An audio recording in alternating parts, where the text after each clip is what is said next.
China's cities have suffered unexpected major power outages. Of the 31 provinces, 20 are currently experiencing energy rationing.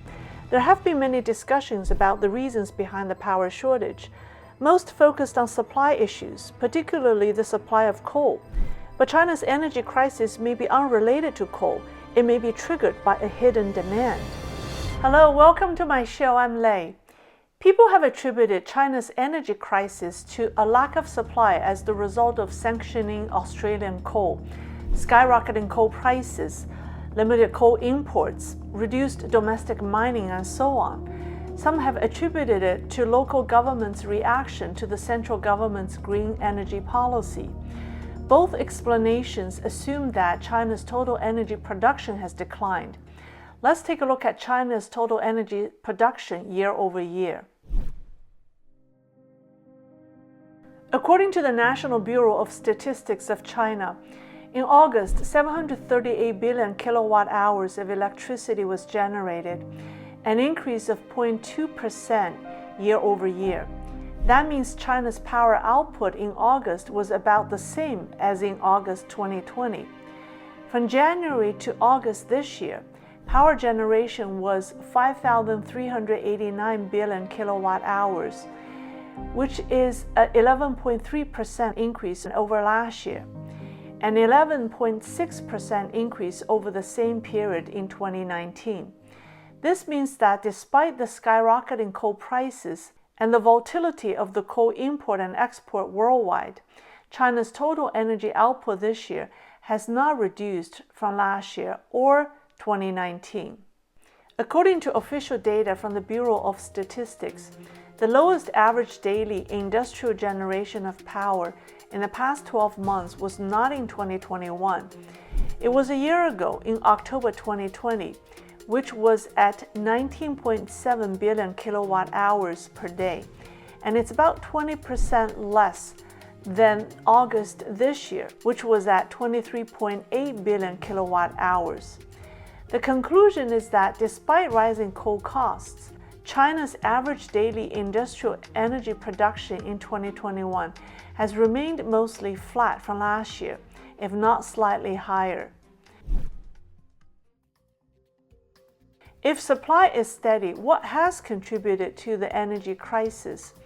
If you look at the provinces that are rationing power usage, most are on the coastline.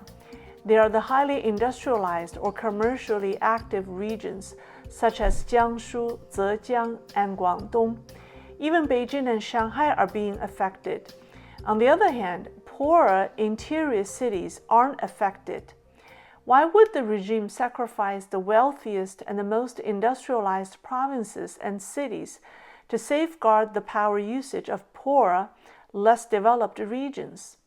You might say it's because these wealthy industrialized provinces consume the most energy. So let's take a look at industrial and commercial activities in recent months to see if that's the case. In August, real estate investment increased by 0.3% year over year. Compared with July, it fell by 1.1%, which is the sixth consecutive month of decline. From January to August, investment in infrastructure construction increased by only 2.6% over last year. The country's official manufacturing PMI index fell from 50.1 in August to 49.6 in September, which is the first time in 19 months that it fell below the 50 prosperity line. The new order index has fallen for 3 consecutive months and has been below the critical point for 2 consecutive months. The new export order index is 46.2, a record low during the year, and has fallen for 6 straight months. So the trend in real estate investment, infrastructure construction, and the manufacturing index has either remained flat or been going down. We do not see any dramatic increases in industrial or commercial activities that would cause the demand for energy to shoot up. If supply hasn't dropped and Chinese power companies are generating electricity at normal capacity, And if industries don't have an increased need or a higher demand for energy, then where did the energy crisis come from? Where did the regime need to cut and ration energy use on such a large scale? Where did China's electricity go? According to Professor Xie Tian at the University of South Carolina, one of the most likely explanations is that the saved electricity from rationing has been used by China's military production plants and facilities stationed in Tier 3 cities in interior China. The production of munitions requires energy, especially the production of nuclear weapons requires large amounts of electricity to extract and process uranium and praseodymium. Nuclear weapon plants are known to consume large amounts of energy. When the United States chose Oak Ridge, Tennessee, to produce nuclear weapons during World War II, it was because nearby hydroelectric facilities could supply the electricity that the plant needed.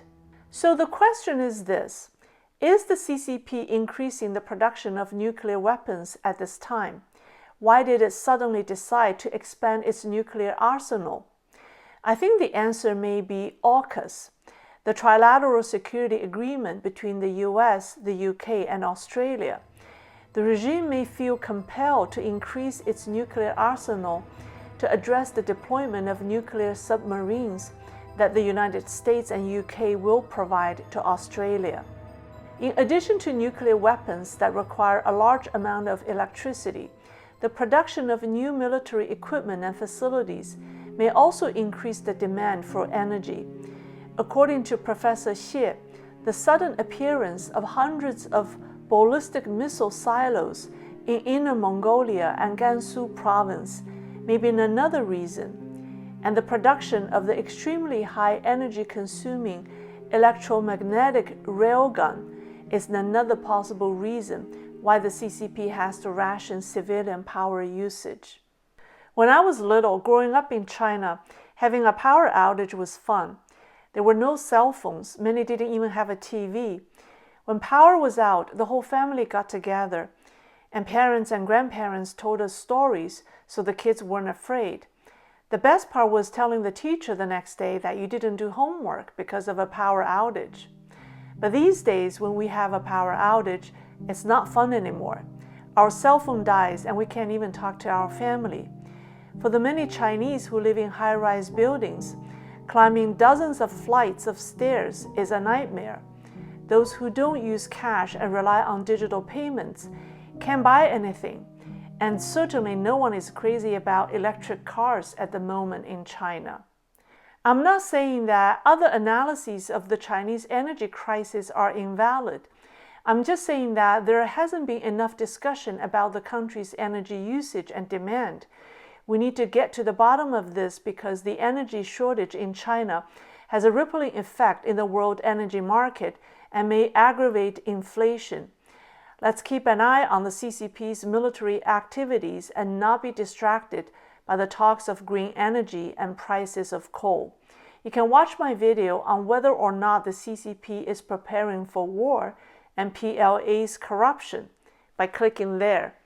That's all for today. I'll see you next time. Please like and subscribe to my channel.